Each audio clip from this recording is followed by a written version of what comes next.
Bienvenidos, bienvenidas, bienvenides a un nuevo episodio de Desquiciadas del Libro, entretenido. Sí, bueno, el outfit no engaña. Sí. Estamos aquí por el 8M. Bueno, estamos aquí porque tenemos un podcast, fundamentalmente, pero... Sí. Y porque ha cuadrado el 11, ¿no? El 8M. El 8M, sí, el cerca. 11M. El 11 es el día que estrenamos. Efectivamente, ¿no? esto lo estáis viendo el 11, pero no. Entonces, bueno, como el año pasado vivimos un aluvión de hate por parte de los incels en nuestras redes, solucionamos eso así por la vía rápida ya antes de empezar, ¿no? Sí, sí. Vuestras preguntas habituales, que ¿cuándo es el Día del Hombre? El 19 de noviembre. ¿Que dónde están las feministas en Afganistán? En primera línea de lucha, no como tú, Antonio Luis, que estás comiendo Doritos con nocilla. ¿Hemos terminado ya? Qué ¿O asco, podemos...? colega, Doritos con nocilla. Pues no tanto asco como da el fulano en cuestión, haciendo ese tipo de preguntas de mierda en las redes de la gente. La verdad es que Que nadie nos ha querido ni nos ha follado nunca, si tú supieras, Cari. Entonces podemos pasar directamente al que episodio. si nos llevamos bien con nuestros padres. Ah, no, claro, o sea, a ver... Esto es una cosa... A ver, Sigmund, relájate. Que preocupa muchísimo por algún motivo que desconozco. Son problemas. No tenemos ningún odio general hacia los hombres, la verdad. Bueno, habla por ti. Hacia el patriarcado sí. Sí. Pero hacia los hombres como seres, pues depende del hombre. O sea, hay gente maravillosa y gente que no. Estamos como muy asombradas en general por el hate recibido por nuestra parte feminista, porque la verdad es que no esperábamos convertirnos en virales de esta manera. Pero bueno. Pero está bien. Como decía Oscar Wilde, Así empezó no hay el mala COVID. publicidad. Así empezó el COVID. Efectivamente. Viral. Entonces hemos decidido que en este episodio venimos ya a calzón quitado, directamente. Sí, porque en los demás somos muy moderaditas. No, claro. no, pero en este venimos con pruebas, que es como se tienen que hacer las cosas. Sí, siempre lo venimos a hacemos, demostrar somos que muy buenas. efectivamente el señorismo existe dentro del mundo literario. Vamos a hablar de machismos, micromachismos y macromachismos dentro del universo literario.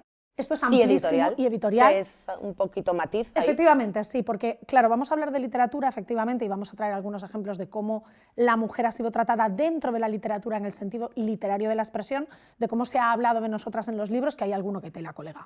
Sí, lo literario al final es el origen, ¿no? Es un poco la semilla de cómo nos retratan los autores, porque tradicionalmente son hombres los autores, ¿no?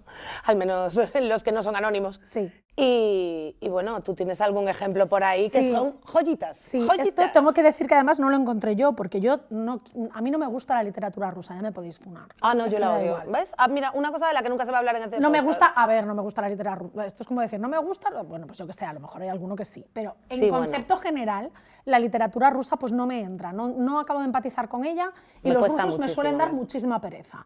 Pero resulta que Pablo se estuvo leyendo una recopilación de cuentos de Chekhov. Y entonces fue él quien descubrió esta joya maravillosa. Vamos a hacer el primer disclaimer. Sí, somos conscientes de que muchas de estas joyas literarias tienen que ser tratadas con la mirada necesaria en el momento. Es decir, tú no puedes juzgar con las gafas violetas de 2026 la literatura del siglo XIV. Hombre, pues ya lo sé. Sí, pero hijos de puta ha habido Pero es que siempre. incluso dentro de la literatura, en este caso del siglo XVIII-XIX, en este caso del XIX, incluso dentro de la literatura del XIX, este cuento de Chekhov es que es para empalarle al colega. O sea, voy a leer... En Rusia eso lo hacen fácil, ¿eh? Bueno, vamos. Yo os voy a leer un trocito de este es un ensayo, un mini ensayo de 4 páginas recogido dentro de este libro de Chekhov, que se titula Acerca de las mujeres. ¿Qué dices tú, oye? Oye, mira, nos mencionan. Nos menciona. Abro comillas. La mente de la mujer no vale para nada. Tendrá el cabello largo, pero la mente es corta, al contrario que la del hombre. Con una mujer no se puede hablar de política o del estado de los acontecimientos o de los aranceles. Es viciosa y amoral. Todos los males parten de ella. A la patria no le da ningún beneficio a la mujer. No va a la guerra, no hace de copista, no construye ferrocarriles y, escondiéndole al marido la jarra de vodka, colabora al reducir la recaudación de impuestos. Va a ser culpa de la señora que no quiere que Manolo esté borracho cuando llega a casa, que el Estado no recaude lo suficiente. Esto es del siglo XIX. Yo solo estoy de acuerdo en que yo soy viciosa y amoral. A mí esto me parece correcto. Sí. Estoy fascinada. Yo reconozco que no estaba planteado que leyéramos textos, en este caso, en este capítulo, que lleva planteado mucho tiempo, pero cuando Pablo encontró esto y me dijo, tienes que leerte esto porque vas a flipar, dije, esto hay que incluirlo, porque es muy flipante. Entonces estamos hablando de uno de los mejores autores, porque esto es así, Sí, hombre, de la uno de los historia mejores autores de la historia de la literatura, el Chekhov inventor tiene... del relato, probablemente. El inventor del relato y que tiene además algunas obras de teatro espectaculares, o sea, Chekhov es muy buen escritor. A mí personalmente no me gusta, pero es una cuestión de gusto personal, no literario. Pues este señor pensaba estas lindezas. Pues es que yo he llegado a un punto en que no sé si prefiero que este señor nos insulte y nos acuse de que por no aguantar a un borracho reducimos la recaudación tributaria, a volver a leer Genial. Pechos turgentes. Esta es otra. Porque por lo menos Chekhov nos insulta, pero bien escrito. Perdona, pechos turgentes, esta es otra cosa que hemos encontrado. Siempre son turgentes y yo no tengo muy claro lo que es turgente. Duretes, ¿no? Un melocotón, un macalotón. Es El melocotón turgente. tiene muchas texturas. Yo me lo compro y el día que me lo compro es un tipo de teta y a los 3 días en el frutero A mí está esto me hecho encanta. churrío. Esta es otra cosa que hemos hecho. Hemos buscado, literalmente buscado, quiero Tetas. decir, no, cómo los hombres, y ahora sí que me voy a casos de autores contemporáneos. Aclara todo el actuales. rato que hablas de hombres sin H con N y V. Bueno, en este caso no. Y con hashtag. Literariamente voy a hablar ahora mismo de 3 autores, 2 de los cuales respeto como autores, ¿Correcto? que describen a las mujeres, el físico de las mujeres, como tetas germánicas o pechos oscilantes, que son de las favoritas de Pérez Reverte. Germánicas solo lo dice en una novela, pechos oscilantes lo repite de forma Yo estoy bastante constante. En su No sé cómo literatura. oscilan. Es que no entiendo lo que hay que hacer para que oscilen. Oscilar tú, digo yo. No sé. No sé. Hay otra maravillosa que es Tetas grandes y muertas. Sí. Esta maravilla es de Juan del Val. Y la tercera que está Sí. Pechos frescos y saltarines, que es una genialidad de Carlos Ruiz Zafón, que yo la leo y en mi cabeza suena la canción del señor Vance y los mocasines saltarines. Sí. No lo puedo evitar. Yo me imagino a mí misma corriendo, que no es una cosa que haga a menudo, salvo que el autobús pase No te un persigue minuto nada. antes. Claro. Y las tetas ahí. Claro, no estoy en contra de que se describa el físico de nadie. Yo estoy en contra de que se escriba mal. Casi se me cae la tablet Bueno, eso también, del pero susto. no estoy en contra de que se describa el físico de nadie, ni de hombres ni de mujeres en la literatura, porque no olvidemos que la literatura es lo que es, literatura, y se trata de escribir, de contar, etcétera, etcétera. Entonces, yo misma, en mi propia novela, hago descripciones físicas Sí, pero bueno, de los no personajes. le llamemos tampoco literatura a tetas muertas. Claro, lo que me fascina es la obsesión Claro. de los autores con las A mí me tetas. gustan también mucho los muslos torneados, Sí, porque es como de tornero fresador. sí, y la melena que cae en cascada. Sí. Pero No, bueno, no sé, que no esta es una entiendo. parte de la crítica al machismo patriarcal dentro de la literatura, literalmente dentro de la literatura, pero Sí. que la hay también fuera. Dentro de la literatura hay cosas que a lo mejor merecen una relectura. Sí, yo creo que uno de los problemas que hay con el revisionismo de las obras que pertenecen al canon literario, ¿no?, es que solo hay 2 posturas muy polarizadas. O bien esto nunca se puede volver a leer, o bien esto está perfecto como está, ¿no? Y a lo mejor se puede volver a leer Con sabiendo un lo que lees. ojo crítico, exacto. Yo no seré quien juzgue a alguien que escribió muchos siglos antes que yo, o sea, antes de que yo existiera, con unas condiciones educativas, sociales y demás muy diferentes, pero a mí esto me recuerda al debate que se montó hace unos años cuando gente descubrió que Lo que el viento se llevó era una novela atención, no es una novela romántica, es una novela racista. Por Digo, favor, no. ¿sí? De esto hemos tenido que hablar Pero- hace muy poco con el tema Cumbres Borrascosas. De Claro. repente la gente ha descubierto que Cumbres Borrascosas no es una novela romántica. Hombre, colega, pues no la ¿Sabes qué entiendo. característica común tienen Lo que el viento se llevó y Cumbres borrascosas por las cuales la gente creía que era una novela romántica, no? Porque hay una relación... No, que las 2 están escritas por mujeres. Bueno, pero hay que decir que Cumbres Borrascosas, cuando se publicó la primera vez, se publicó bajo un seudónimo masculino. Ya, bueno, pero hoy en día Elise todo Bell. el mundo sabe que es de las Bronte. Esta es otra historia buenísima del machismo dentro de la literatura. Cuando Emily Bront publicó, Sí, o Bronte, cada que no sé cómo se pronuncia. una ha publicado con un seudónimo masculino. con la misma inicial que su. Claro, cuando Emily Bront publicó Cumbres Borrascosas bajo el seudónimo Elise Bell, la crítica recibió esa novela como una novela muy brutal, muy visceral. Hubo a quien le gustó, hubo a quien no, pero no se consideró una novela impropia. Claro, pero es que yo y se necesito- consideraba valiente haber escrito eso y de repente, según muere Emily, su hermana Charlotte decide publicar la novela ya bajo el nombre de Emily y a los señores les dio la vuelta a la cabeza. En plan, como que esto lo escribió una tía, ¿qué pasa? O sea, si lo escribe un señor, todo bien, pero como lo ha escrito una señora, uff, ¿cómo estará la mente de esa chica? Claro, Pues igual que la a del eso chico, es que voy. no lo entiendo. Es que hay una serie... ¿Cuántas veces hemos dicho que en la novela contemporánea, novelas que yo he escrito, por ejemplo, o otras compañeras, si las hubiera escrito un hombre no estarían en la estantería de Mil romántica. veces, Pues esto es claro. lo mismo. Sí, sí. Jane Austen, Las Bronte, Margaret Mitchell, que es la autora... Margaret Mitchell es, ¿no? Sí, de Lo que el viento se llevó. Sí, es Margaret Mitchell, ¿no? Creo que sí. Eh, No la caguemos como el otro día, por cierto, que dije que El Padrino era de Scorsese y El Padrino es de Coppola.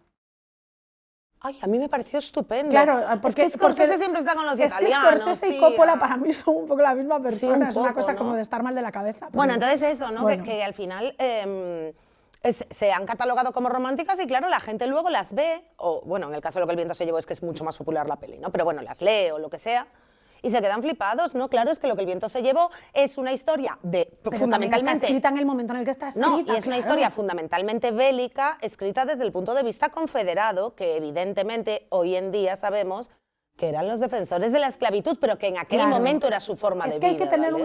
un matiz muy importante para distinguir entre el machismo literario, que no editorial, del que hablaremos ahora también, el machismo literario y el no saber encontrar la perspectiva para aproximarte a un libro. Le pasó a Nabokov con Lolita. Hombre, claro. Nabokov Apología de la no pederastia. es ¿pero apología qué de me la estás pederastia, es hablando? todo lo contrario. De hecho, Nabokov se pasó toda su vida intentando que la gente entendiese que él en Lolita no había querido hacer apología de esa relación absolutamente Si no lo amoral. entiendes ya desde el momento en que el protagonista se llama Humbert, en el, o sea, como en el paradigma del sarcasmo, del Sí, sí, sí.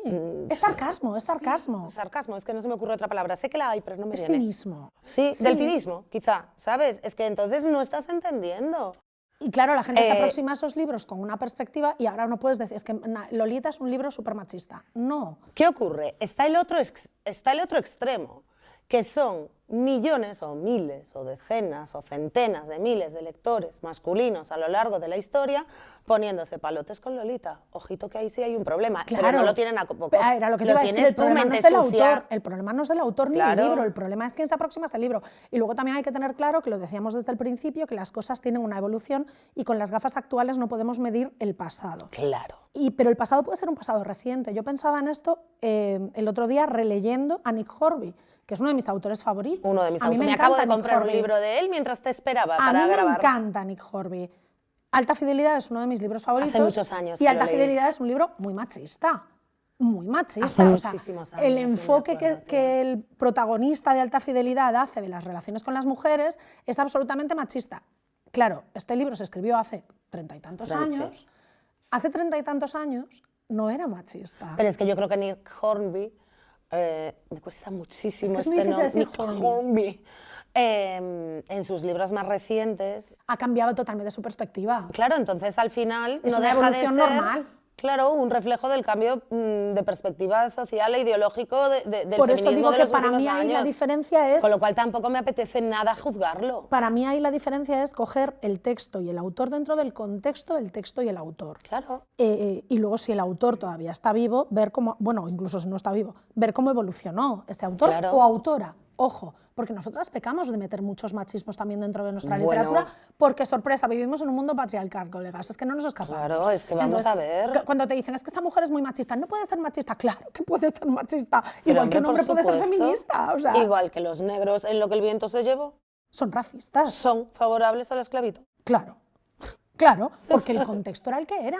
Entonces es súper importante ver eso. Por eso, dentro de la literatura, o dentro de los libros, de la literatura, del mundo editorial, a mí me gustaría marcar estas dos diferencias. Por un lado, el machismo dentro de los libros, que es de lo que hemos estado hablando hasta ahora, que es un machismo que hay que medir con el contexto, es decir, este texto de Chekhov no era de recibo ni en el siglo XIX. No, claro, es lo que he dicho, yo lo he dicho con una frase mucho más fina que hijo puta ha habido toda la vida. Efectivamente. Claro, O sea, esto es como cuando la gente dice, es que en la época de nuestros abuelos no era delito, de hecho, que un hombre le pegara a una mujer. Ya, pero seguía estando mal. ¿eh? Claro. Y estaba que había mal más hombres visto. que lo hacían en el sentido de que Y en la época de mis abuelos estaba mal visto. estaba mal visto, lo que no hacía nadie era llamar a la policía o denunciar o bueno. Estaba mal visto, lo que pasa es que desde fuera lo que decías es algo habrá hecho. Sí, o bueno, son Pero estaba cosas de mal casa, visto. son cosas de pareja, No no te te metas metas. dentro, sí. Claro, pero bueno, todos, bueno, en mi casa por lo menos sí que se ha hablado de, mira, que le... Sí, y no estaba bien visto. No, No o sea, estaba bien digo visto. que se hablaba como algo crítico. Claro, entonces hay vamos. cosas que no están bien vistas incluso en este momento. Claro. Por eso este texto de Chekhov con el que hemos arrancado, pues es una cosa como muy, oye, es que era ya siglo XIX bien entrado y nadie hablaba así de las mujeres en la vida real y este señor con todo su papo, escribe esto. Dicho esto, a mí a veces, o no, a veces no, todas las veces, me parece más preocupante el machismo editorial que el literario, porque la literatura al fin y al cabo no deja de ser ficción. Bueno, no deja de ser ficción, no, pero ya, también por es supuesto, importante. Oye, por cierto, que no he moldea mencionado, muchas veces el pensamiento. No he mencionado otro ejemplo que me parece súper importante, que también he encontrado de casualidad, porque parece que me gustan mucho los rusos y ya he dejado muy claro que no. Ana Karenina, Sí. que es un personaje femenino fantásticamente escrito y muy realista históricamente y desde el punto de vista actual, o sea, es simpatizable. Sí. Ana Karenina, aunque esté como una maraca, es simpatizable Ana Karenina. Ana Karenina es obra de un señor que escribió un ensayo diciendo que las mujeres éramos imbéciles. Ya, pero bueno, y no solo... Y que se nos debía exigir pureza. Escribió a Ana Karenina. Ya, bueno, es que de hecho Ana Karenina es una de las 4 novelas, ¿no?, de las grandes infieles del 19, que es Madame Bovary, La pero es una Regenta. heroína. Entonces, escribes a una heroína y luego en tu vida privada y pública, porque tienes el santo cuajo de publicarlo, condenas a tu propia heroína, que es como, tío, tela, ¿eh? Es que es muy complejo. Pero todo bueno, ese para mí esta universo. parte es la menos importante, entre comillas. Claro. La menos importante en el sentido de que efectivamente pues, no deja de ser ficción. Y no deja de ser el siglo XIX. En mucho de lo que hemos mencionado, otros siglos. Pero incluso dentro del siglo XX-XXI, Sí. Horby, Juan del Val, Tallón Jesús, Ruiz Zafón, etcétera, no dejamos de estar hablando de ficción. Entonces, bueno, la ficción tiene diferentes... Bukowski tiene diferentes Y sin lecturas. ser exactamente así, porque no es todo tan sencillo, pero también con los autores contemporáneos en nuestra mano está como lectores, ya no castigar, ni cancelar, sino No, simplemente pero... es que no me gusta, es que estoy leyendo una cosa que no me gusta, tío, que no me... O sea, yo leo Tetas saltarinas y es como, pero Ya, ¿has hecho un curso de escritura alguna vez o algo? O sea, no sé, ¿has leído un manual de Estas escritura? saltarinas, es que está, Claro. de verdad, mocastines... Entonces creo que esas cosas al final penalizan, digamos, pero hay un machismo mucho más perverso, ¿no? Que es el de las grandes corporaciones contra las que poco podemos hacer los pobrecitos seres humanos pequeñitos. Con cifras graves, de las que ya hemos hablado en alguna ocasión, pero que vamos a reiterar. Las Claro. mujeres somos más del 70% del colectivo lector en El 72, España. para ser exactos. El 72% del colectivo lector en España. Cada vez escribimos más. En las carreras de letras somos mayoría. Incluso en los másteres y posgrados dedicados a escritura somos mayoría. O sea, mayoría, ¿no? Aplastante mayoría. O sea, claro, unanimidad casi. Y somos mayoría en autopublicadas también. Claro. Y de hecho, también somos las que más triunfamos en autopublicado. Y en... Las más vendidas en autopublicado, Y mujeres. tú que has estado en comisiones lectoras de premios y yo que he estado en recepción de manuscritos editoriales, que puede ser un 90-10, un 80-20. Fácil. Fácil, ¿eh? Sí. Sin embargo, las grandes editoriales siguen apostando menos por nosotras. Menos, ampliamente menos. Sí, sí. Más o menos, así a ojo, se nos publica un 40-60, más o menos. El 60% de los libros en el mercado publicados por editoriales comerciales son de hombres, frente al 40% de mujeres. Cifra aproximada, igual es un 43, A mí me hace mucha gracia 58, cuando 57, este pero... año, creo que ha sido este año, ¿no?, que el Premio Planeta y el... No, este año no, el pasado... Bueno, no sé qué año ha sido. Que el Planeta ha sido primero y segundo, han sido 2 hombres. No, este año era una mujer. Sí, era pero Ángela sí, no Danzas. sé qué año es, no sé si es el año de Bueno, Manuel este año no, el Vilas. pasado, claro, sí. Sí, no sé si es el año de Manuel Vilas y Cercas o algo Puede así. ser. Y que la gente decía, bueno, no menos mal, pero casi, ¿no? ¿Cuántos años llevaba que no eran 2 hombres, no? ¿Y cuántos hay Y no son muchas 2 veces mujeres? cuando son 2 mujeres, Perito. es verdad que en los últimos años sí que ha habido muchos premios dados a mujeres, muchos premios en los que... Sí que los ha habido. Bueno, ¿eh? las cifras dicen lo contrario. Pero- Las cifras dicen, literalmente, cifras de 2025. Los grandes premios literarios se reciben mayoritariamente en el sector masculino. De hecho, En España yo no lo 80%, tengo claro, ¿eh? 20%. El 80% de los grandes premios literarios los han recibido hombres, el 20% A nivel mundial mujeres. te refieres, ¿no? Sí. Bueno, es que España va de otro palo, ¿eh? España en esto, aunque parezca increíble, está mucho más evolucionada. En ¿no? general estamos socialmente mucho más Claro, evolucionados. en los últimos 20 años en el planeta yo creo que ha habido más entre ganadoras y finalistas, más mujeres que hombres. Y, bueno, como si el planeta fuera algo, pero bueno, en fin, desigual. Y luego, luego es la parte de la apuesta económica, que es súper importante. Claro, pero ya no voy solo a eso, me refiero a que cuando la gente dice, bueno, esto es política, que han ganado 2 tías, ¿sabes? Porque yo Pero me si los son los 2 que dicen tíos, eso- no. Si son 2 tíos no es política. Claro, pero no solo eso, es que si el 80% de los manuscritos recibidos son de mujeres, Estadísticamente. pues chico, es que son matemáticas que entiendo perfectamente que estás muy liado con los doritos con nocilla y no tienes tiempo a sumar, pero claro. Estadísticamente hay más probabilidades de claro, que sean 2 mujeres. Es que ahí está.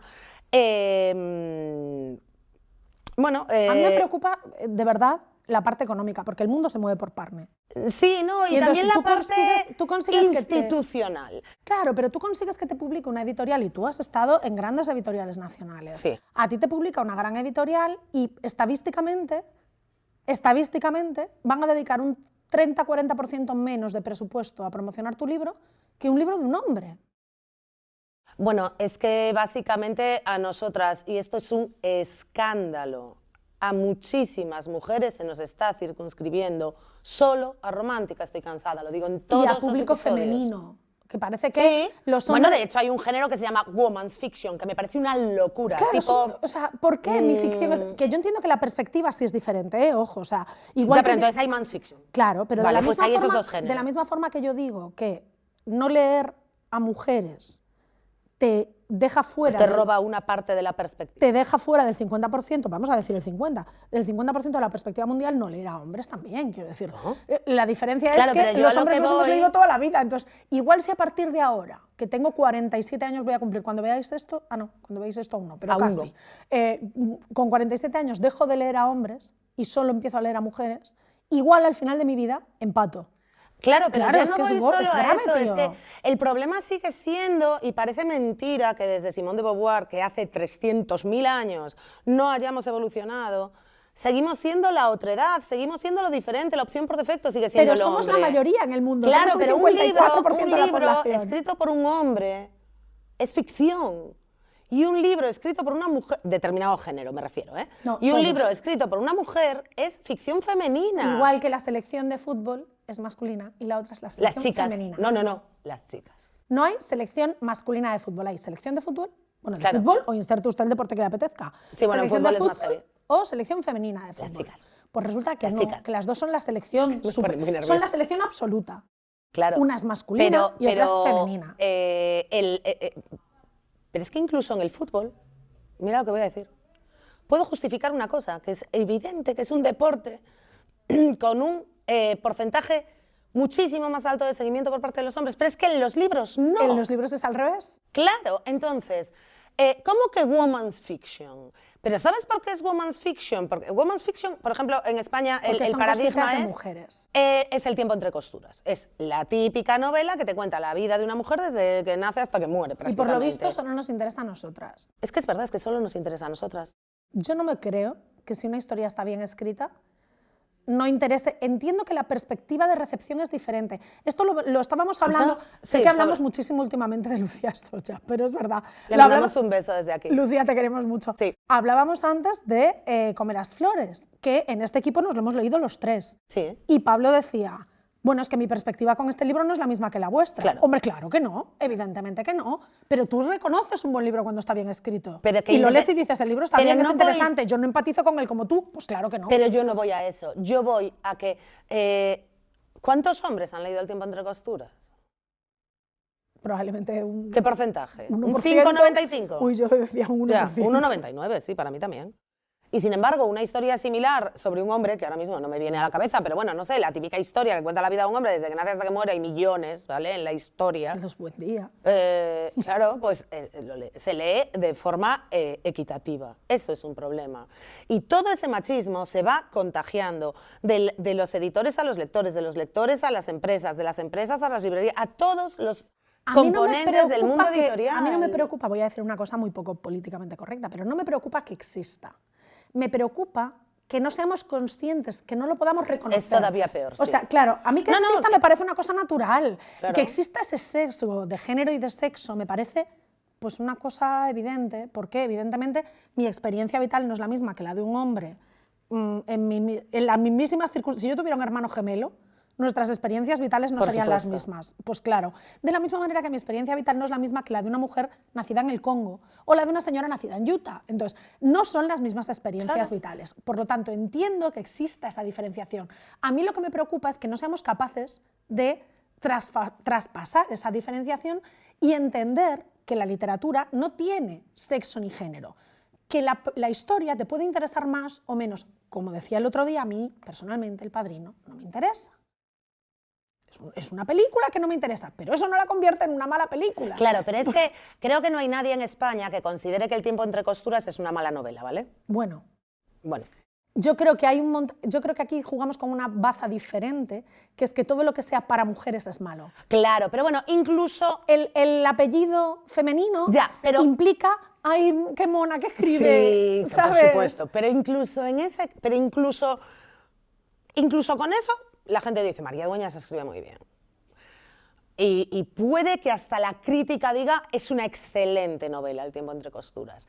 Pero nadie va a juzgar a un hombre por decir, no lo he leído porque no me interesa. Nadie, al hombre más culto, nadie. A mí me parece bien que la gente no lea lo que no le interesa, claro, ¿eh? Sin embargo, tú como mujer dices que no has leído, no sé, dime una novela muy masculina, que no has visto El Padrino, o que no te interesa, es que no me interesa. Siempre hablamos de esta película porque es que para mí es el paradigma. Me da igual, es que mira, es que no me apetecía ir a clásicos. No, a la triste, a mí no me gustan. A la triste, por ejemplo. A mí no me gustan esas historias. Pero incluso con los clásicos, creo que nadie pone en tela de juicio a Jane Austen como autora. Hombre, eso faltaba. ¿Vale? Pero es absolutamente verosímil y nadie juzgaría a un hombre que diga, no, yo en más sentido de sensibilidad. Sí se nos pero juzga. ¿cómo vas a decir tú que no lees a Dickens? Es que a nosotros sí se nos juzga. A nosotras Claro. sí se nos mete en ese... es que solo te interesa lo tuyo y a ti lo tuyo, Manolo. Claro. O sea, está bien. Claro, pero es que lo suyo Pero el es lo problema universal y lo nuestro es lo nuestro. El problema es esa diferenciación de lo que es lo otro. No Claro, hay la lo otredad, otro. es lo que estaba no diciendo. Hay lo otro. Hay una perspectiva histórica o una perspectiva vital que es la mía y otra que es la tuya. Para mí la otra es la tuya. De todas formas, a mí hay mucha gente que me dice, pero ¿cómo puede ser eso en el mundo editorial cuando cuando el 90% de la gente que trabaja en el mundo editorial son mujeres, ¿no? ¿Quién manda? A eso voy. Yo he estado en grandes editoriales, tú lo has dicho, y yo, en el día a día de mi trabajo, yo no recuerdo, ahora mismo, a lo mejor, perdón si me estoy olvidando de alguien, pero yo no recuerdo haber trabajado con ningún hombre. Todas mis correctoras, eran editoras, gente de marketing, de prensa, de comunicación, de, no sé, distribución, o sea, todo eran mujeres. Coge los consejos de administración de Pasa con todo. Yo llevo muchos años dedicándome a la comunicación y he trabajado como periodista durante muchos años. Ahora cada vez hay más mujeres directoras de medios, es cierto, o directoras de sección o jefas de sección, o sea, cada vez hay más. Solo aquí en A Coruña hay varios medios que tienen subdirectoras, que no directoras, pero bueno, subdirectoras con puestos de mando importantes. En los despachos, arriba, donde se mueven los excels de pasta, ahí no. Ya. Ahí son todos señores. Que no es que tenga de por sí nada malo, porque a lo mejor son señores supercapacitados, pero la imposibilidad de que ninguna mujer llegue a ese puesto es tan evidente. El techo de cristal. Efectivamente, es ese techo de cristal que existe, nos pongamos como nos pongamos. Y existe en el mundo editorial cuando digo, pues somos mayoría de lectoras, los clubes de lectura, o sea, yo este año me he hecho cargo de 2 clubes de lectura y somos yo estoy viajando, aplastante mayoría. Yo estoy viajando todo el santísimo día a clubes de lectura en el que han leído... joder, no sé hablar, ¿no? Qué pena. Sé escribir, ¿vale? Tranquilos. En los que han leído Mujeres que viven juntas. Y el otro día le decía en uno que qué honor, porque eran como 30 personas y había 2 hombres, y es el récord. Voy a dar las cifras. En el club de lectura de la Biblioteca González Garcés, a los que adoro, por cierto, un saludo a mis chicas, porque son mis chicas, hay 20 miembros, 18 son mujeres hechas y derechas, la más joven podría ser mi madre, y 2 chicos, jóvenes además, ¿eh? Ya. Pues yo, como hoy va de cifras, no sé si te queda algo que decir, pero yo voy a acabar con un pequeño experimento que hice el otro día casi por casualidad. Y eso que es un tema que justamente en lo personal a ti y a mí no nos afecta como miembros de esta sociedad, obviamente, que es el machismo por excelencia que he comentado 1000 veces con amigas mías escritoras que son madres. que es la primera pregunta de todas las entrevistas. ¿Cómo compaginas tu trabajo? ¿Alguien se lo ha preguntado alguna vez a Juan Gómez Jurado, a Javier Sierra, que son... No sé ni si Juan Gómez Jurado tiene hijos. Sí, yo lo digo porque vale. sé que son dos autores que O sea, no sé ni si tiene hijos ni si está que en su casado ni si no momento está, me de da igual. éxito han tenido hijos en una edad, bueno, no mayores de edad, creo, si no me equivoco en las edades. Yo nunca he oído que se lo preguntaran. Entonces, y yo No, he hablado muchas veces con tampoco. mis amigas escritoras, que es la primera pregunta, ¿cómo haces para tener niños y tal? ¿no? Y entonces he dicho, ¿serán gilipollas todos los que entrevistan o aquí hay un tema? No, hay un tema. Claro. Y entonces busqué en Google, o sea, no quiero mentir, escribir libros y ser madre. Y me han salido más de 18.000 entradas. He mirado las primeras. ¡Qué cifra buena! He mirado las primeras y había muchos consejos, muchísimos, de cómo conciliar, aprovecha el tiempo que los niños están en el cole, levántate una hora antes que ellos, acuéstate, o sea, el tiempo O sea, desde que se acuestan. estoy escuchando todo esto y en mi cabeza Pilar Primo de Rivera está aplaudiendo. Sí, no claro. puedo más. Bueno, intenta dejarlos con alguien. El donante de semen. ¿Padre? Perdón. Tal. En caso Vale. de que exista, ojo, que hay familias monoparentales y familias en las que las dos personas son del mismo sexo. Sí, bueno, pero ya todos sabemos en qué familias está la macana de este tema. Vale, ¿sabes cuántas entradas me han salido en cómo conciliar escribir y ser padre? ¿Cero? Cri, cri. De hecho, si buscas escribir y ser padre, te salen libros sobre matar al padre, libros sobre paternidad, libros sobre, bueno, grandes temas universales, ¿no? De padres e hijos, pero no hay a nadie en todo el mundo, mira que en Google está todo, ¿no? Lo decimos 1000 veces. A nadie se le ha ocurrido escribir, oye, a ver de dónde sacas tiempo para escribir, porque has aportado ahí material genético para producir una vida. Es bastante alucinante que en el siglo XXI, avanzado ya, te quiero decir, el primer cuarto de este primer 21 Sí, el primer cuarto de hora va. ya está, ya no lo hemos comido y seguimos así, tía. ¿Sabes lo que es alucinante? Yo voy a utilizar la tablet como bola de cristal. Va a ser alucinante cómo nos va a caer hate por este episodio. Ah, bueno, pero esto lo asumíamos. No, pasa es que nada. no os importa. No pasa Carajo, nada. hacednos virales, por favor, que así vienen dineritos. Sí, nos parece bien. Si tenéis algo que comentarnos sobre este episodio, si queréis contarnos vuestras experiencias con el machismo, con los micromachismos, con el patriarcado dentro del mundo editorial o literario, vuestros comentarios son bienvenidos. Sabéis que los podéis dejar en YouTube, en Spotify o en nuestras redes sociales. Estamos encantadas. Instagram y TikTok. Estamos encantadas de ser todo lo virales que sea necesario. Y hasta aquí nuestro primer Desquiciadas del libro de marzo. Muy morado, nos ha quedado muy morado. Muy morado. Nos ha quedado. Ya me has visto. Es que no os habéis fijado en la sudadera de abril, que es maravillosa. Girls just wanna have fundamental rights. Efectivamente. Volvemos en 2 semanitas, como siempre, con más Desquiciadas del libro, así que dejadnos vuestros comentarios sobre vuestras experiencias con el machismo dentro del sector editorial.